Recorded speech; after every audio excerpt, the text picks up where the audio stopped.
Alabama, December 1862.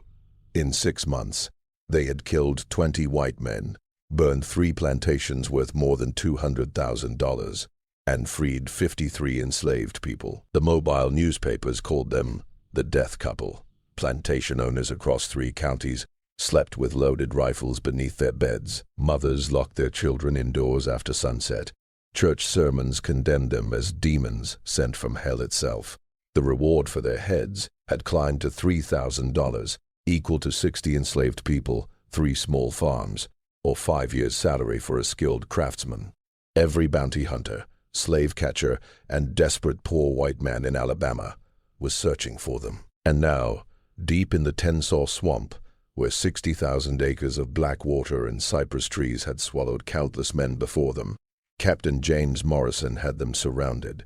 25 armed men formed a circle in the darkness. 16 bloodhounds strained at their leashes. 300 rounds of ammunition were loaded and ready. Solomon and Mariah stood back to back in the center of that circle, with 2 rifles, 4 pistols, and maybe 30 bullets between them. They were going to die tonight. But Morrison made one fatal mistake. He assumed they wanted to survive.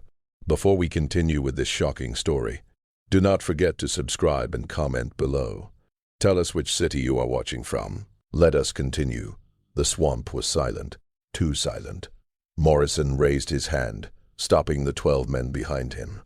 20 years of hunting runaway slaves had taught him this.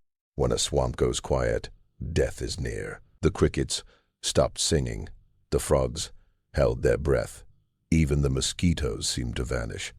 Morrison's voice came out as a hoarse whisper shaped by too much pipe tobacco. He told his men they were close, that he could sense it. The smell of fear mixed with swamp rot hung heavy in the humid air. To his right stood Thomas Whitmore, Jr., son of the richest plantation owner in Monroeville, carrying a brand-new Sharps rifle purchased especially for this hunt. His father was offering $2,000 for the couple's capture. Thomas wanted revenge. These runaways had killed 11 of his father's associates. One of Morrison's men pointed ahead with a shaking finger. Footprints in the mud. Fresh. 2 people. The marks were still soft, still filling with water. They could not be more than 10 minutes ahead. Morrison smiled for the first time in 3 days, his cracked lips parting slightly. Finally, he signaled the men forward. They stepped into muddy water that rose to their thighs. Rifles lifted. The swamp smelled of decay and moss, and death fermenting for 1,000 years. Massive cypress trees blocked the moonlight. Twisted roots rose from the water, like drowning bodies reaching for air. 50 yards ahead, Morrison saw something shining, something metallic, a necklace, copper, shaped like a heart. Morrison bent down to pick it up, his fingers stretching toward the metal. The ground exploded beneath them. Fire burst from buried gunpowder packed into glass bottles. 2 men screamed as flames swallowed them. The others scattered, firing blindly. But Solomon and Mariah were already gone, vanished into the swamp they had spent 3 months studying. Morrison stood in the chaos, bleeding from shrapnel, watching his ambush fall apart. He realized with growing horror that he was not the hunter. He was the prey. The question burning in his mind was the same question every white person in Alabama was asking. How did 2 enslaved people become the most feared killers in 3 counties? The answer begins 6 months earlier, in a moment of separation that would reshape southern Alabama and prove that every system of oppression carries the seeds of its own ruin. Camden, Alabama, June 1855. Solomon was 11 years old when they took Mariah away, though neither understood that day would define everything that followed. He was hammering horseshoes in the forge when he heard her scream. The sound cut through the ringing of metal against metal. Solomon dropped the hammer and ran. The wagon was already moving when he reached the yard. Mariah stood in the back, 9 years old, hands gripping the wooden rail so tightly her knuckles had turned white. Her mother sat behind her, face empty with shock. Mariah did not cry. She never cried where white people could see. She only stared at Solomon with eyes holding more pain than any 9-year-old should carry. Her lips moved silently. Find me. 2 words, a command, a promise, a prayer. Solomon ran after that wagon with every bit of speed his body had. His bare feet struck the red dirt road. His lungs burned. He screamed her name until his voice broke and blood vessels burst in his throat. The overseers caught him before he could reach the wagon. 4 grown men restrained one 11-year-old boy fighting with desperate strength. Chains wrapped around his wrists. He fought, kicked, screamed, bit one man hard enough to draw blood. They held him down while the wagon vanished into a cloud of dust. When they released him 30 minutes later, Solomon walked back to the forge on legs that felt numb. His hands trembled. His vision blurred with tears he refused to let fall. On the ground, half buried in red dirt, he found the copper necklace. It had fallen during the struggle. She had made it 3 days earlier, shaped from scrap copper bent into a heart. She had somehow known separation was coming. Solomon picked up that necklace with shaking fingers and closed his fists so tightly the sharp edges cut his palm and drew blood. In that moment, standing in the dirt with blood on his hands, something inside him hardened like steel. He would find her, no matter how long it took, no matter what he had to become. 7 years passed. Solomon grew from boy to man, but the copper necklace remained constant, hidden beneath his shirt, warm against his chest. The leather cord was replaced many times, but the copper heart stayed. By age 15, Solomon was the finest blacksmith in Wilcox County. Master Ashworth rented him out to other plantations for $20 a week. Solomon never saw a single cent, but the work gave him something more valuable than money. It gave him movement. It gave him the chance to search. Solomon worked on farms from Pineapple to Lower Peachtree, covering 40 miles. He shod horses. He repaired plowshares and cotton gin machines. And he listened, always listening. On every plantation, he asked careful questions. Had anyone heard of a Mariah sold from Camden in 1855? Had anyone seen a girl with sharp eyes and clever hands? For 6 years, he found nothing solid, only rumors, faint possibilities that faded like morning mist.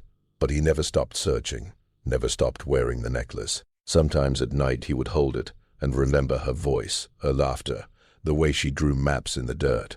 Then in March 1862, everything changed. The Civil War had been raging for a year. White men were leaving by the hundreds to fight the Yankees. Plantations were short on overseers. Security was weaker.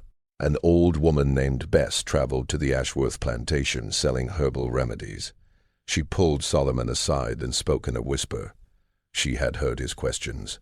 She had news. There was a girl in Monroeville, a seamstress at the Whitmore place, smart as fire, named Mariah. She had been asking questions too, searching for a blacksmith named Solomon from Camden. Solomon's hands froze. The hammer hung still in midair. His heart felt like it might burst. He asked if she was certain. Bess looked at him with eyes that had seen 70 years of suffering. She was as sure as God made dirt. Solomon touched the copper necklace beneath his shirt with trembling fingers. He had found her. Meanwhile, in Monroeville, Mariah was planning war. She worked 12 hours a day sewing dresses for white women who complained endlessly about stitches she had made perfectly. Her fingers bled from needle pricks. Her back ached, but her mind never rested. She memorized everything with care. Patrol schedules that changed every Tuesday and Friday. Which overseers were cruel and which only followed orders. Every dog's temper. The Tombigbee River was 23 miles west, crossable in 3 places. The swamps near Purdue Hill could be crossed on foot if you knew the trails. She learned that John Whitmore traveled to Mobile once a month, that his son Thomas spent Thursday nights drinking. She mapped which plantations were bearable and which were hell. At night, she lay on wooden boards and touched the place where Solomon's necklace once hung. The ghost weight still lingered there. She wondered if he was alive.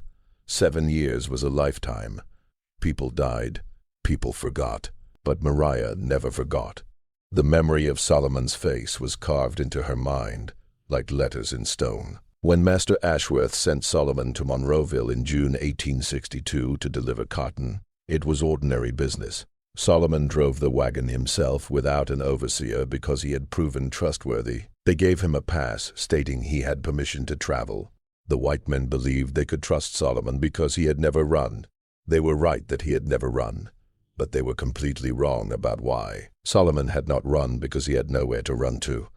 Now he did. The Whitmore plantation sat on a hill overlooking Little Flat Creek.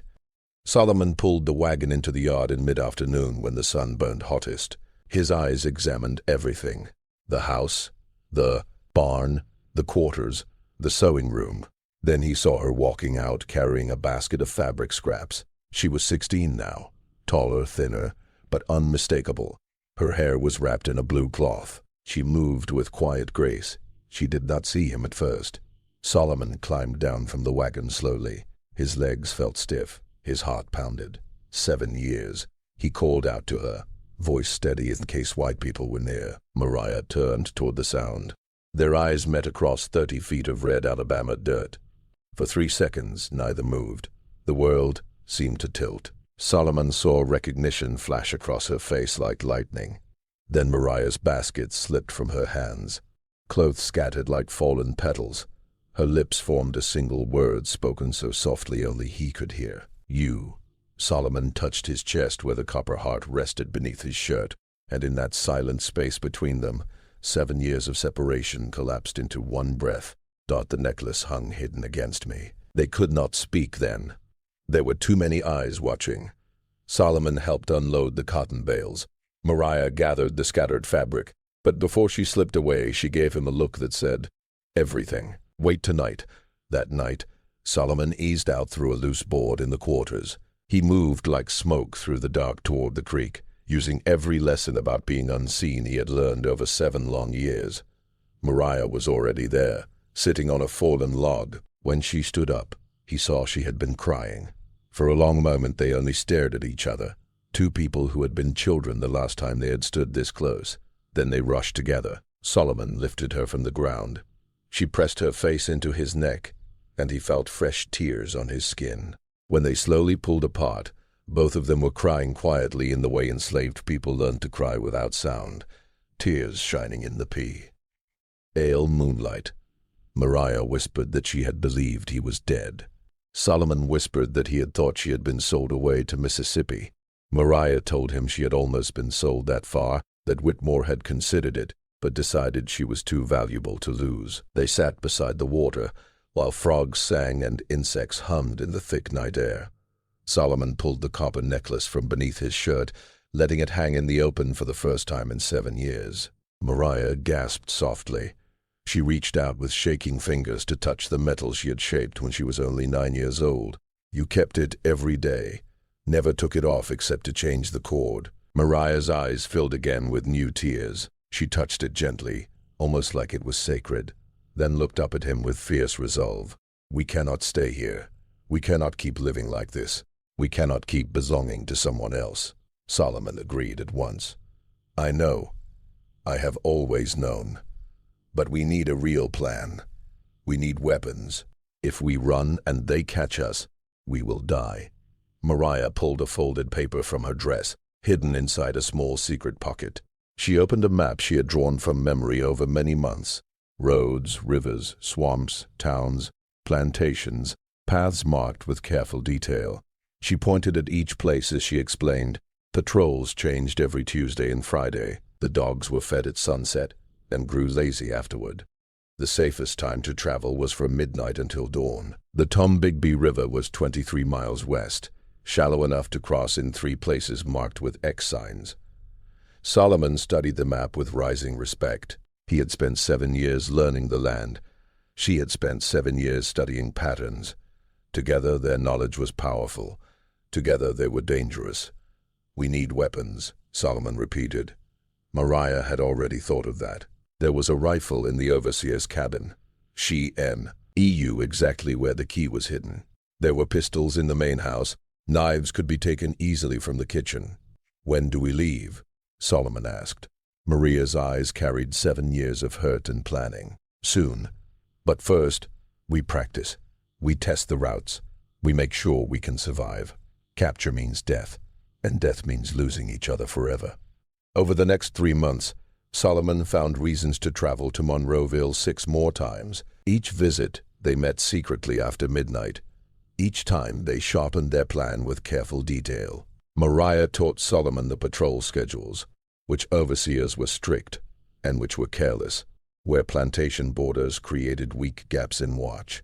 Solomon taught Mariah how to move without sound through the forest, how to step on roots instead of dry leaves, how to use running water to hide scent from dogs, how to read the stars for direction. She showed him creek crossings not marked on any map, hidden knowledge passed down through generations. He showed her how to set snares for rabbits, how to recognize safe plants, how to build a fire without smoke. They were falling in love and planning war at the same time. Each meeting strengthened both. They held hands while speaking about killing dogs. They kissed while memorizing where ammunition was kept. They made love against rough tree bark while deciding which plantations would burn first. But their careful waiting was about to break under sudden violence, and the clear truth that waiting was no longer an option. September 1862. His name was William Carson, though most people called him Red because of his rust-colored hair and face burned red by the sun. He had been an overseer at Ashworth Plantation for 12 years, 43 years old, 6 feet tall, 200 pounds gone soft from corn liquor. He carried a bullwhip coiled at his belt like a sleeping snake. Carson H. hated enslaved people with the bitter anger of a poor white man who owned nothing except his skin color. He had grown up in deep poverty and had clawed his way into his overseer job through pure brutality. He took pride in never losing a slave to escape. He took pride in crushing spirits. He enjoyed being feared. Solomon had stayed out of Carson's focus for years by being useful and quiet. But Carson had begun to notice things. Solomon left at night during plantation trips, slipping away and returning with pine needles in his hair and mud from creek banks. Carson said nothing. He simply watched and waited like a hunter studying a deer path. In September, he followed Solomon to Monroeville. That night, Solomon slipped from the quarters and followed the known path to Bear Creek. They were speaking about final escape details when they heard a horse approaching, hooves thudding on soft ground, leather creaking, metal bit jingling. Carson rode into the clearing like a devil rising from the dark. His horse was black, his shape darker against the night sky. He dismounted slowly, enjoying the moment. "Well, well, well," he drawled. "Solomon's got himself a sweetheart." Solomon stepped in front of Mariah without thinking. "We were not doing anything wrong, sir. Leaving quarters after dark and meeting a girl from another plantation. That is 2 violations, boy." Mariah tried to take the blame. "This is my fault, sir. I asked him to meet me. I was lonely." But Carson's eyes moved over Mariah in a way that turned Solomon's stomach cold. A slow, cruel smile spread across his face. "Lonely, huh? Maybe I should keep you company." He stepped toward her. Solomon reacted without thought. 7 years of patience vanished in 1 second. He grabbed Carson's arm as the man reached for Mariah. Carson's fist struck Solomon's jaw with all his weight behind it. Bright stars burst in his vision. He fell hard. Carson kicked him in the ribs, stomach, back, kidneys. Each blow landed with hard precision. Solomon curled up, but it made no difference. Carson kicked him again and again with trained cruelty. Mariah screamed and threw herself at Carson, her fingernails cutting across his face and drawing blood. Carson struck her across the face so hard she was thrown backward, her head hitting the ground with a sickening sound. Carson stood over Solomon, breathing heavily, wiping blood from his cheek. "You just earned a whipping you will never forget." He grabbed Solomon by the hair and dragged him to his horse, threw him across the saddle like cargo, and tied his wrists so tight the blood slowed. Before riding away, Carson looked at Mariah lying in the dirt. "You say one word about this and I will sell your mama to the worst plantation in Mississippi. Do you understand?" Mariah nodded, helpless, forced to watch as Carson carried Solomon into the darkness. The whipping happened at dawn. Carson wanted everyone to see. He woke Master Ashworth at 5 in the morning, claimed Solomon had been caught meeting a girl from another plantation and had attacked an overseer. He needed to be made an example. All 143 enslaved people were gathered to watch. This was the purpose.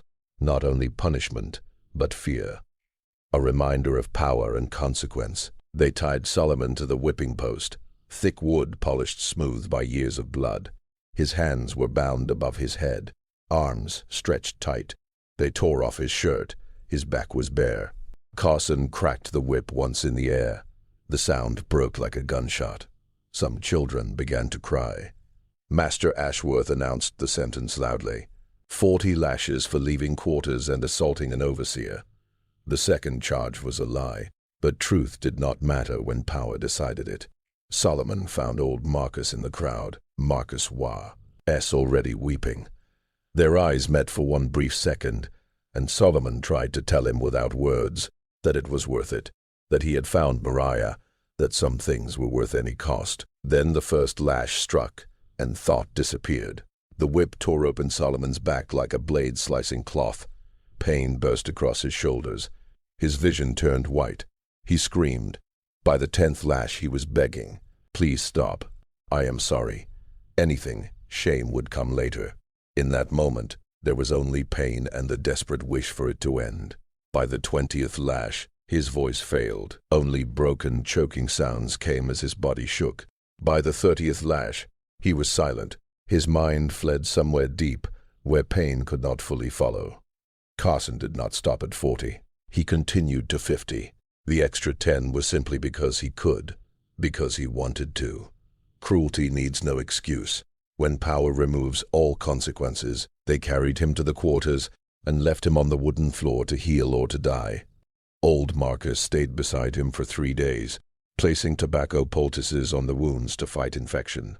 Folk medicine born from hard necessity. Marcus fed him water by soaking a rag and squeezing drops into his mouth. He brushed flies away. He prayed to a God he was no longer certain. Listened. On the 4th day, Solomon opened his eyes. The world was blurred. Everything hurt. Breathing hurt. Thinking hurt. Being alive hurt.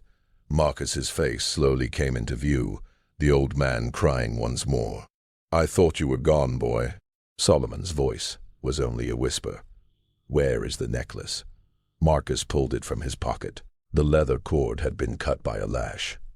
Solomon took it with shaking hands and pressed it against his chest. Then he spoke 3 quiet words that made Marcus feel cold inside. "He is going to pay." Marcus begged him not to speak madness. Talking about revenge against a white man meant death. But Solomon's eyes held a steady promise that frightened him. He is going to pay with his blood. Not someday. Soon. 3 weeks later, Solomon could walk again, though his back would never be the same. Thick scars crossed it like twisted rope. 5 weeks later, he stood again at the forge, looking like the same obedient slave as before. But he was not the same man. Something inside him had hardened and would never soften again, dot him like iron cooled fast in icy water. And he watched Red Carson every single day, with the calm patience of a hunter. He sharpened a railroad spike into a knife, using the forge at night, scraping metal against stone until it had an edge sharp enough to slice leather. He tested the balance 100 times. He accepted what he was about to become. In Monroeville, Mariah heard about the whipping from a traveling preacher. 50 lashes meant a man might not survive. Mariah threw up from grief and fury. She locked herself inside the sewing house and cried until no tears were left. Then she made a choice. They were not just running anymore. She wanted war. She wanted every person who had built their comfort on pain to pay. October 15th, 1862. Red Carson got drunk every Tuesday night without fail. It was his habit, his reward. He drank corn liquor from sunset until midnight, then stumbled toward the main house where he kept another bottle. The path led him past the blacksmith shop, through 200 yards of darkness where anything could happen. Solomon waited in that darkness with the patience of someone who had counted every second of 3 long weeks. He had studied Carson's routine down to the exact minute. Carson would stagger along the path at about 12:17, singing a slurred song about a girl in Mobile. The sharpened railroad spike rest, Ed in Solomon's hand, the metal cool against his palm. He stood where the shadows were thickest. At 12:17, Carson came down the path just as expected, singing that same song. His steps uneven. Solomon stepped out of the dark. "Good evening, Mr. Carson." Carson squinted at him. "Solomon, what are you doing up, boy?" "Couldn't sleep. My back still hurts." "You remember my back?" Carson's hand moved to his belt for his whip, but he was not wearing it. Solomon drove the sharpened spike into Carson's throat with all his strength. The metal tore through skin, muscle, windpipe, artery. Blood burst out in a spray that looked black in the night. Carson's eyes grew wide. He tried to scream, but only blood came out. He clawed at Solomon's face. Solomon held the spike steady, staring into his eyes, watching the life fade away. Carson tried to grab the spike, tried to pull it free, his movements growing weak as blood poured from the cut artery. His legs failed. He dropped to his knees. It took 43 seconds for Carson to die. Solomon counted every one. 43 seconds for 50 lashes. When the body stopped shaking, Solomon pulled the spike free, wiped it on Carson's shirt, grabbed the body by the ankles, and dragged it into the blacksmith shop. He hid it beneath a pile of coal. Then he ran. He took 3 things: the copper necklace tied tight around his neck, a knife he had forged himself, and a horse stolen from the stable. He rode south toward Monroeville, 27 miles, through the night, pushing the horse hard. The hooves struck the dirt. Wind lashed his face. His heart pounded with fear and wild energy. He had killed a white man. There was no turning back, no forgiveness, no mercy if caught, but he had also broken the worst chain of all, the belief that he had to accept whatever was done to him. He reached Monroeville just as the fall storm brightened the sky. He hid he horse among pine trees near Bear Creek, and waited. Mariah had been waiting too. She had heard about Carson's death before Solomon arrived. News moved quickly in whispers. A woman selling eggs mentioned it. The overseer at Ashworth's was missing, and there was blood. Mariah had prepared with care. She stole a rifle using a hidden key. She stole ammunition, 3 bullets at a time, over 2 weeks. She stole 2 horses, packed dried meat and cornmeal, filled a canteen. She had been ready to leave for 3 weeks. When Solomon reached Bear Creek, covered in Carson's dried blood, his eyes fierce and restless, Mariah was already there with 2 horses and supplies. She handed him the rifle without speaking. No questions, no shock, only acceptance and action. Solomon's voice trembled. "We cannot go back. They will hunt us until we are dead. I know. They will come with dogs and guns. We will be chased like animals." Mariah's eyes burned. "Good. Then let us give them something worth hunting. Let us show them what happens when they push people too far." Solomon looked at her and saw something deeper than anger. Love turned into a weapon. Grief shaped into strategy. 7 years pressed into sharp focus. "I killed him," Solomon said. "I killed Carson. I drove a spike into his throat and watched him die. What does that make me?" Mariah held his face in both hands. "That makes you free. Free from the lie that we must accept whatever they do to us. They turned you into a killer. Now we will make them regret it."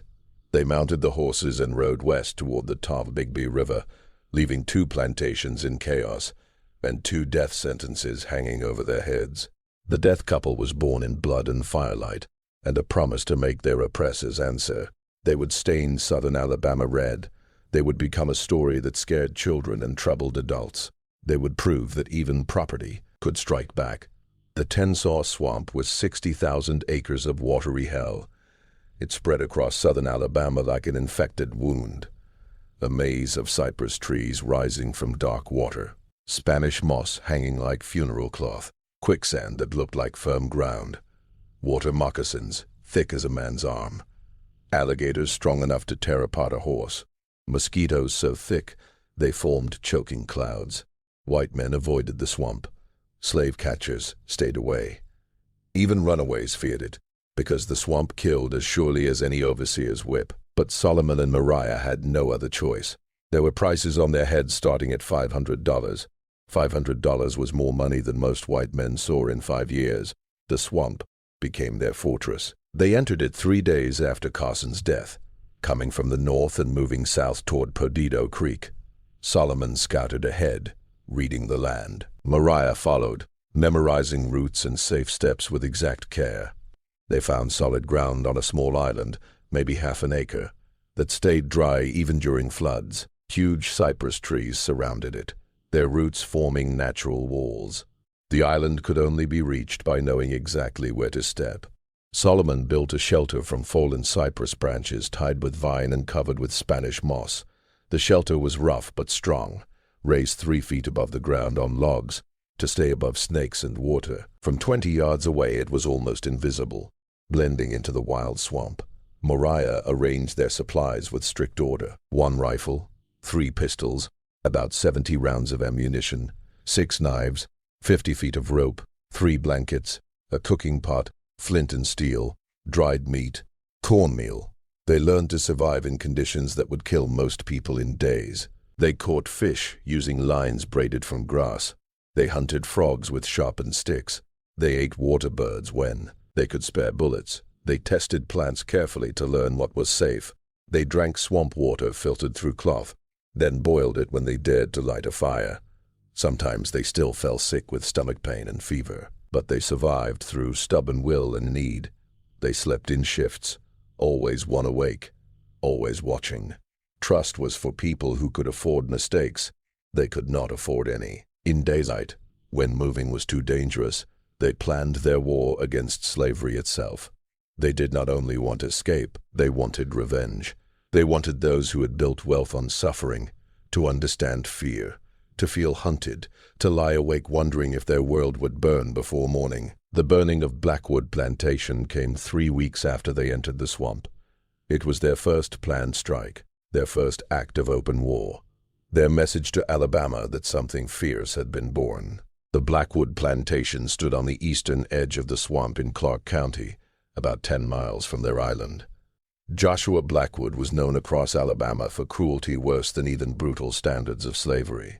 He branded enslaved people with his initials JB on their forearms, using hot iron. He once burned a man alive for stealing a chicken and forced everyone to watch. He worked people to death and simply bought more. Solomon and Moriah watched his plantation for 2 days from the tree line, learning every detail. 3 overseers rotating shifts. The cotton warehouse built of wood and pine tar, easy to burn. The quarters locked from the outside each night with a simple padlock. Blackwood lived alone in the main house with 2 house servants. They attacked at 2 in the morning on November 3rd. Under a dark new moon, Solomon moved toward the warehouse from the north, carrying a torch made of pine branches, soaked in animal fat. The warehouse held the year's halve. State, about 40,000 pounds of raw cotton worth $8,000. Solomon touched the torch to the southeast corner, where the wind would carry the flames fastest. The cotton caught fire like dry powder. Within 90 seconds, the whole warehouse was burning. Flames rose 60 feet into the sky, seen for miles, turning night bright as day. Moriah used the chaos to free the 37 people locked inside the quarters. She shot the padlock with her pistol, the sound swallowed by the roar of fire. She pulled the door open and spoke fast. "Run, scatter, go in different directions. Take your freedom. Go now." Most ran at once, grabbing the chance. Some hesitated, frozen by years of fear. Moriah seized them and pushed them toward the trees. "Move now or die here. Those are your only choices." They moved, stumbling at first, then running, fading into the darkness. Joshua Blackwood rushed out of his house in his nightclothes, shouting, holding a rifle, unable to choose a target. His mind could not understand the scene before him. Solomon was waiting near the house, dot positioned and ready for this very moment. He fired the rifle from 30 yards away. The bullet struck Blackwood in the chest, slightly left of center, tearing through his sternum and straight into his heart. Blackwood fell like a puppet whose strings had been cut. He died in the dirt, staring as his wealth burned, his mouth opening and closing like a fish gasping for air. Solomon and Moriah slipped into the darkness along a route they had memorized, leaving behind flames, confusion, and 37 newly freed people scattering into the Alabama night. The reaction was immediate and explosive. The Mobile Register printed the headline in the largest letters it could: "Slave Insurrection in Clark County. Plantation Owner Murdered." The article described it like the end of the world, like the race war white sow. Thurners had feared for generations had finally begun. Within days, every white person in southern Alabama knew the names Solomon and Moriah. Descriptions spread quickly. He was tall and strong, skilled with weapons, moving without sound.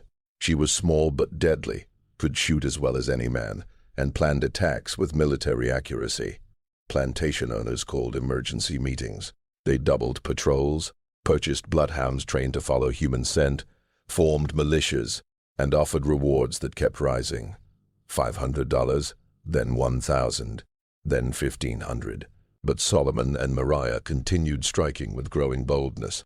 The ambush near Pineapple came 2 weeks after Blackwood. A patrol of 6 men was searching near the town of Pineapple. They were professional bounty hunters led by Charles Addison, who had captured more than 40 runaways in 15 years. Addison was confident to the edge of arrogance. He followed hoof prints into the woods without thinking they might be bait. Solomon had made those prints that very morning, tying horseshoes to his feet and walking backward for nearly 2 miles, creating tracks that led into a natural killing ground. When the patrol entered the clearing, Mariah was already positioned 30 feet up in a cypress tree. Her rifle was loaded, her body hidden by hanging Spanish moss so completely that a man could look straight at her and see nothing. She shot Addison first, knowing that killing the leader would create maximum panic.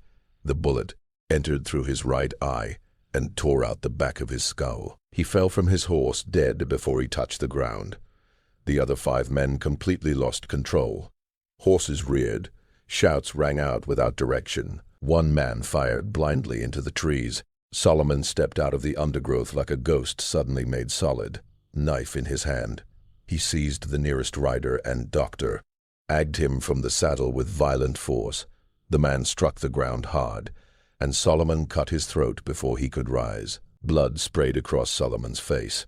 Another hunter aimed his rifle, but Mariah's second shot smashed into his shoulder, spinning him sideways. He dropped the weapon and screamed, clutching his ruined arm.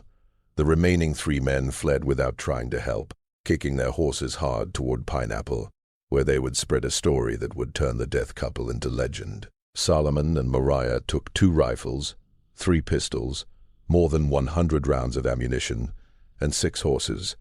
They kept the 2 fastest horses and released the others in different directions to create confusion. Were there more rebels? Was this part of a larger uprising? They chose to leave 1 wounded man alive. A dead man told no tales, but a survivor would speak of how the death couple moved like shadows, fired like trained soldiers, and killed without hesitation. Fear was a weapon stronger than bullets. Newspapers now called them the swamp devils. Church sermons described them as demons. Politicians demanded military action. The reward rose to $2,000, equal to the value of a small plantation or 20 enslaved people. Yet despite the reward and the growing number of hunters, Solomon and Mariah remained free and kept attacking. The massacre at Devil's Bend on December 1st marked a turning point. What had been local pursuit now required military support. Captain James Morrison, considered the best slave catcher in Alabama with 20 years of experience, was brought in. He had captured 40 people and killed another dozen who resisted. He was known for never losing a trail. Plantation owners gathered money to hire him, offering $2,000 plus expenses. Morrison accepted with strong confidence. He formed a dog company of 12 skilled trackers and hunters. They brought 16 bloodhounds trained to follow human scent across any terrain. They entered the Tensas Swamp at Devil's Bend on December 1st. Morrison worked carefully. He divided his team into 2 groups. The dogs tracked while the men followed with rifles ready. They found signs everywhere: cold ashes from campfires, fish bones, footprints, broken branches, clear evidence of recent movement. Morrison smiled. After 3 weeks of searching, he believed he was finally close. He warned his men that these were not ordinary runaways, but dangerous killers who had already murdered 20 men. They moved deeper along Petito Creek. Water reached their thighs. Cypress trees blocked the sun, turning afternoon into early darkness. That was when Solomon's traps began to kill. The first man stepped onto what seemed like solid ground. It gave way beneath him. He fell 10 feet onto sharpened stakes. His screams echoed as wood pierced his legs, stomach, and chest. He died slowly, over 5 terrible minutes, while the others watched helplessly. The second man tripped a hidden wire. A bent sapling snapped forward like a launched spear, driving a wooden spike through his stomach. He fell into the water, his blood spreading through the dark swamp. The dogs went wild, barking and pulling at their leashes. Men fired at shadows. Panic spread fast. Then Mariah began shooting from the trees. She was 30 yards away in a cypress, wrapped in Spanish moss so only her eyes and rifle could be seen. She was calm and prepared. Her first shot killed the dog handler, the bullet passing through his throat. He dropped at once, and the bloodhounds scattered. Her second shot shattered Patrick O'Reilly's kneecap. He fell screaming into the water. Her third shot struck Thomas Whitmore Jr. directly in the chest, through the heart. He died instantly, floating face down. While they focused forward, Solomon attacked from behind. He moved through the swamp like a crocodile, silent and deadly. His knife found throats, backs and kidneys. He struck and vanished again. In 7 minutes of pure chaos, it was finished. 9 men lay dead, shot, stabbed, impaled, or drowned. 3 others were wounded so badly they could only run.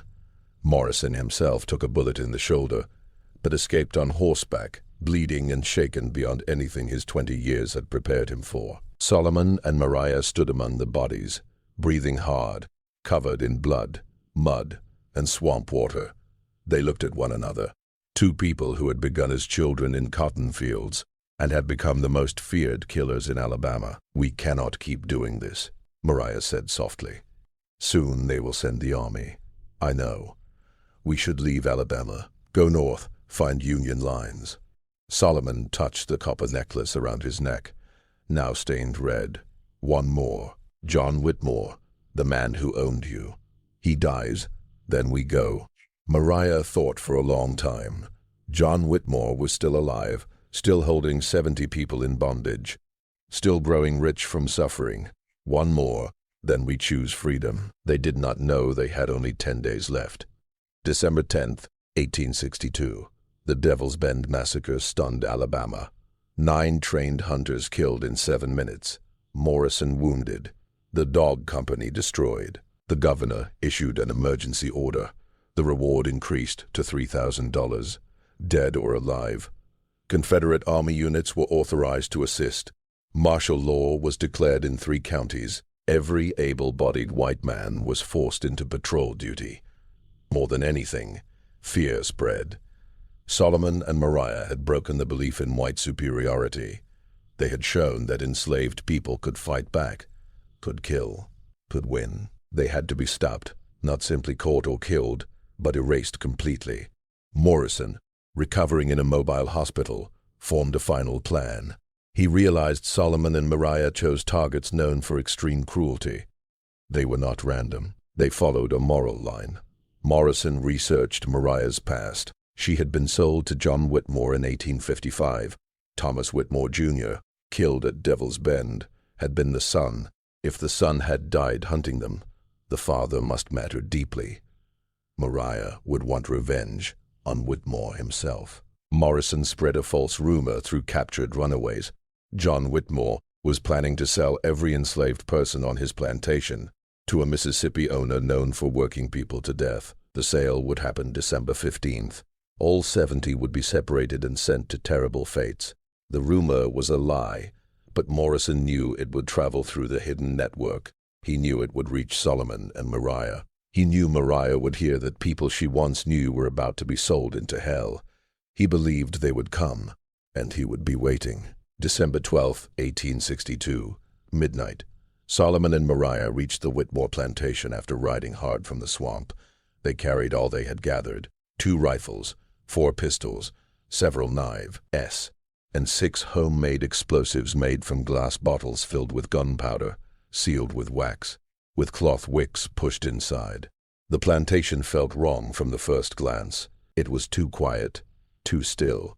No patrols in sight, no dogs barking. The main house completely dark. "Something is wrong," Mariah whispered. Solomon felt it too. It felt like a trap. But if the story about the sale was true, they could not abandon 70 people to worse suffering. They studied the land. The main house stood on a hill. The quarters lay downhill to the left. The barn and cotton warehouse stood to the right. Solomon suggested their usual method: set fire to the warehouse to cause confusion, free the people from the quarters during the chaos, and finish what they had come to do. Confusion, then vanish before any organized response could form. Mariah agreed, but she still felt uneasy. If this turned out to be a trap, the fire would reveal their location at once. Solomon accepted the danger, yet he saw no other choice. They could act, or they could leave, and leaving meant turning their backs on people who might desperately need them. They chose to move forward carefully, side by side. Always side by side. They slipped quietly through the shadows toward the cotton warehouse, using the darkness and their knowledge of the land. They had scouted this plantation before during Mariah's time there. That was when the trap snapped shut. Lanterns suddenly flared to life around them. Dozens formed a tight circle, completely surrounding their position. Solomon and Mariah spun around, rifles ready, backs pressed to each other, searching for any path of escape. There were none. They were surrounded by at least 25 armed men, plantation owners, bounty hunters, Confederate soldiers, and members of the local militia. Every man held a rifle or pistol aimed at the center where Solomon and Mariah stood. Captain Morrison stepped forward, his left arm resting in a sling from the bullet wound. His face looked haggard, but his voice stayed steady. "Solomon and Mariah, you are under arrest for murder, arson, and rebellion against Alabama." Solomon lifted his rifle and aimed at Morrison's head. "Come and take us." Morrison calmly explained the numbers. "You are outnumbered 25-2. You might have 30 bullets between you. We have more than through 100 rounds. You are standing in an open space with no cover. If you fight, you will die in seconds." He gave them a choice: surrender and face a trial, or resist and be shot down like animals. Mariah let out a bitter laugh at the word trial. "We will hang before sunrise." Morrison admitted that was likely true. Alabama law was clear about enslaved people who killed white men. But at least you will hang with dignity, instead of being shot and left for scavengers. Solomon and Mariah shared a look that held a whole conversation without speaking. 7 years apart, 3 months of bloodshed, 20 men killed, 3 plantations set on fire, more than 50 people freed. And now this: surrounded, outnumbered, outgunned, forced to choose between instant death or death after shame. Mariah spoke softly so only Solomon could hear. "I love you. I have loved you since I was 9 years old. Everything we did was worth it, because we did it together." Solomon told her he loved her too. He said the last 3 months were the freest days of his life. He said he would die 1,000 times before living in chains again. They turned back toward Morrison and the ring of armed men. Solomon's voice rang out, clear and firm. "We will never surrender. We will never be enslaved again. We will never stop fighting until our final breath." Mariah lifted her rifle beside his. Her voice joined his. Together they refused surrender, refused submission, refused everything slavery stood for. Morrison let out a slow sigh, like a man who expected this ending. Fire at will. Gunshots erupted from every side at once. 25 rifles fired into the center. The noise was deafening, like thunder crushed into a single instant. Solomon and Mariah moved with desperate timing. They dropped low under the first wave of bullets. Solomon hurled one of the homemade explosives toward the largest cluster of men. The bow. Tuttle smashed against a tree, gunpowder flashing into bright fire that blinded everyone. For a second, Mariah fired at Morrison, aiming for his head, but he had already ducked behind cover. Her bullet struck the man beside him instead, a plantation owner whose face was torn apart. They ran toward the opening in the circle made by the blast, searching for escape, even though they both knew it was nearly impossible. Solomon grabbed Mariah's hand as they ran. Bullets sliced through the air around them, some missing by inches, others striking trees and sending bark flying. They zigzagged, using every trick they knew. A bullet grazed Solomon's shoulder, drawing blood but not slowing him.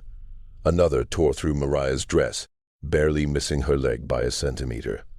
They reached the cotton warehouse. Solomon threw another explosive at its base. The gunpowder caught the dry cotton and pine wood.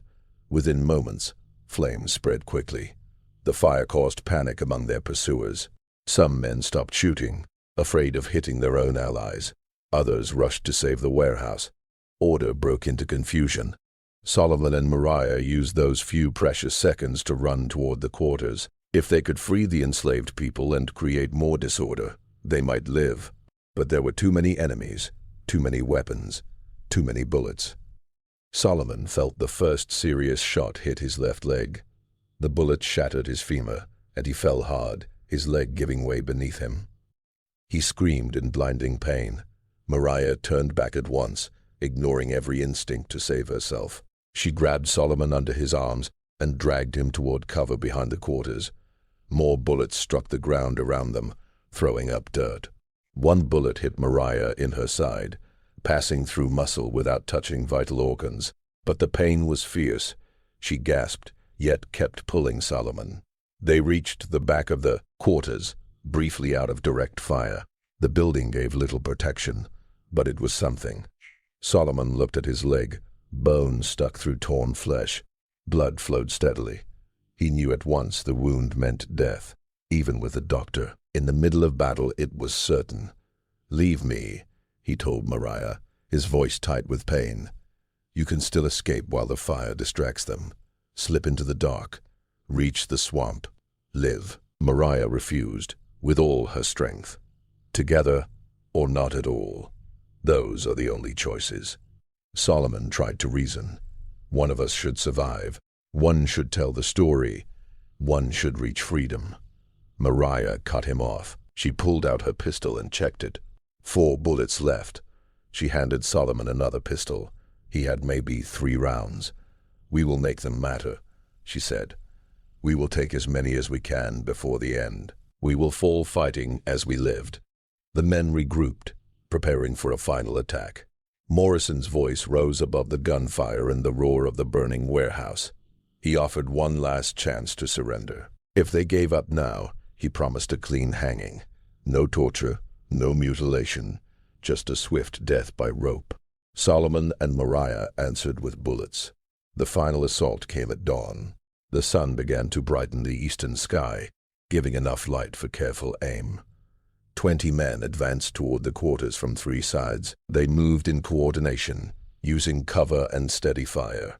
These were seasoned fighters, soldiers who had seen battle, hunters who tracked dangerous prey, men skilled at killing. Solomon and Moriah fought with the fierce will of people who knew they would die, but refused to die quietly. Moriah shot a man approaching from the left, hitting him in the chest. He fell instantly. Solomon shot another from the right, striking his stomach. The man collapsed, screaming. But there were too many attackers. For every one they shot, 3 more. Stepped forward. Their bullets were nearly gone. Solomon's leg bled so badly that his sight began to blur. Blood soaked down Moriah's dress from her wounded side. When Solomon's pistol clicked empty, he hurled it at the nearest enemy and drew his knife. When Moriah fired her last bullet, she did the same. They stood back to back behind the quarters, each gripping a knife, both wounded and bleeding, facing 24 armed men closing in. This was the end. Together, still unbroken, Morrison walked forward slowly, his rifle aimed at Solomon's head. His tone held a trace of respect. "You fought well, better than anyone expected. You killed more men, caused more destruction, and endured longer than any runaways in Alabama's history. But it is finished. Put down the knives and accept what must happen." Solomon and Moriah looked at each other one last time. Moriah touched the copper necklace hanging on Solomon's neck. He gently touched her face, his bloody hand marking her cheek. They turned back toward Morrison and lifted their knives. The last volley of gunfire rang across the Whitmore plantation as the sun rose, painting the sky red, like blood. Solomon died first, his body pierced by bullets, falling into the soil he had worked all his life. Moriah fell moments later, still reaching for him, as life faded away. The white men who killed them stood silent for a long minute, staring at the bodies as if unable to believe it was truly over. 22 white men dead in 3 months.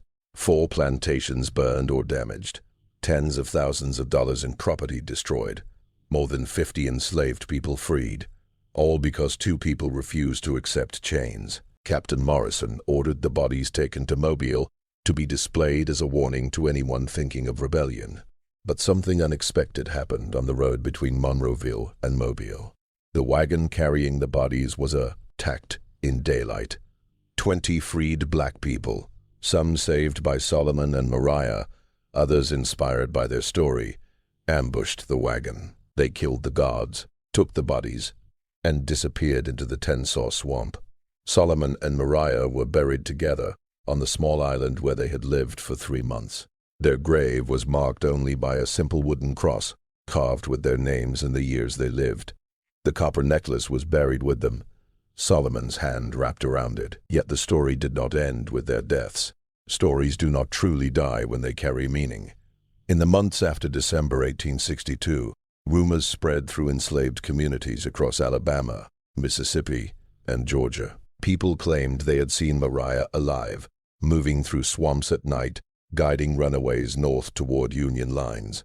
Others said she was teaching freed people how to survive in the wild, how to defend themselves, how to live free. She became known as the Widow of Fire, a spirit who appeared when hope was almost gone. Her methods, her traps, her fierce refusal to bow became legend whispered in the dark. Ambushes, the use of fire and spreading chaos were copied by other resistance fighters across the South.